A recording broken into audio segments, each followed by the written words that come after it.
Bienvenue sur la chaîne L'Histoire oubliée. Le 12 octobre 1492, le célèbre navigateur italien Christophe Colomb découvre le continent américain pour le compte des monarques catholiques espagnols. Mais les manuels d'histoire ont oublié d'inscrire le nom d'un homme qui 180 ans plus tôt avait déjà foulé le sol d'Amérique. Je vous présente l'empereur et le grand explorateur Mansa Aboubakar II. Nous ne connaissons rien sur sa date de naissance ni sur sa jeunesse, seulement qu'il héritera du trône après la mort de son oncle d'un empire débutant du Mali, avec une bonne partie du désert du Sahara jusqu'aux grandes forêts de la côte ouest africaine, faisant dès lors de son royaume le plus riche et le plus vaste de la planète de tous les temps. Aimant les voyages et attiré par l'exploration, il quittera de nombreuses fois son palais pour explorer son immense empire. Aboubakar se mit une idée derrière la tête en voyant l'océan Atlantique et se persuadera qu'il sera possible d'atteindre l'extrémité de l'océan. Il fera venir des ingénieurs du Tchad et Sénégal, connus pour construire des navires, l'aidant ainsi à lancer une flotte de 200 bateaux. Il constituera les équipages de marins, commerçants, constructeurs, artistes, guerriers et hommes instruits. Il fournira des rations alimentaires suffisantes pour 2 ans. Après plusieurs mois en mer, un seul navire reviendra. L'équipage expliquera que les navires ont été aspirés par un puissant courant, faisant disparaître de l'horizon tous les bateaux. Mais l'empereur ne se découragera pas.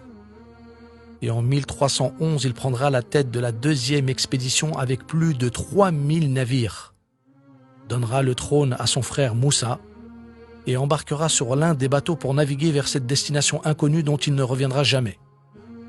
3 années passèrent jusqu'au jour où apparut un navire de la flotte malienne sur les côtes africaines. Paris réussit, le fabuleux empereur explorateur Aboubakr avait découvert un nouveau monde derrière l'océan Atlantique. L'équipage expliquera que l'empereur Aboubakar II est resté sur ce nouveau continent, établissant dès lors des contacts avec une tribu locale, débouchant ainsi sur des échanges commerciaux avec elle. Ce navire déchargera sa cargaison, impressionnant ainsi Moussa, le nouveau empereur du Mali, de son contenu. Maïs, haricots, arachides, tabac, coton, poivrons, cacahuètes. Mansa Moussa, le frère d'Aboubakr, développera la culture de ces denrées du Nouveau Monde et permettra de déclencher une explosion démographique dans cette région d'Afrique. En échange, le roi du Mali enverra des ovins, bovins, pintades, riz et le mil, ouvrant ainsi pour la première fois dans l'histoire de l'humanité la route du commerce maritime entre l'Amérique et l'Afrique.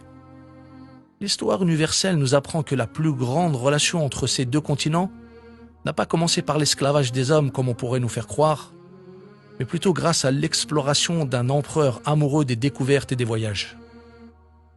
Le premier à décrire les exploits de Mansa Aboubakar II est le grand encyclopédiste et historien Shihab ad-Din al-Umari, en 1340 dans son extraordinaire ouvrage intitulé « Voix des regards sur les royaumes des grandes villes », suivi par le père de la sociologie, le grand Ibn Khaldoun, en 1377, dans son fabuleux livre « Discours sur l'histoire universelle ». En 1494, l'historien italien Pierre Martyr d'Anghiera, dans son livre nommé « Le Nouveau Monde », et en 1554, l'historien espagnol Francisco López de Gomara, dans son livre appelé l'Histoire générale des Indes, écriront que Christophe Colomb avait déclaré avoir trouvé des commerçants africains déjà présents sur le sol américain.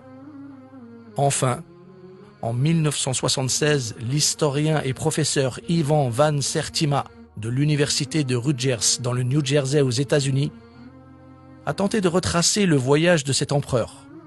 Des analyses chimiques, des pointes d'or découvertes par Christophe Colomb sur des lances en Amérique montrent que l'or provenait d'Afrique de l'Ouest. Ce même professeur d'histoire ira encore plus loin dans ses recherches et découvrira la présence de têtes de pierre avec des traits africains de l'ancienne civilisation Olmèque d'Amérique du Sud, antérieure aux Aztèques et aux Mayas, donnant une preuve encore plus grande. Mansa Aboubakar quitta ce monde en laissant derrière lui un trésor pour l'humanité, devenant ainsi celui qui a ouvert les portes de la mondialisation amorcée par l'expansion des conquêtes et l'essor des sciences.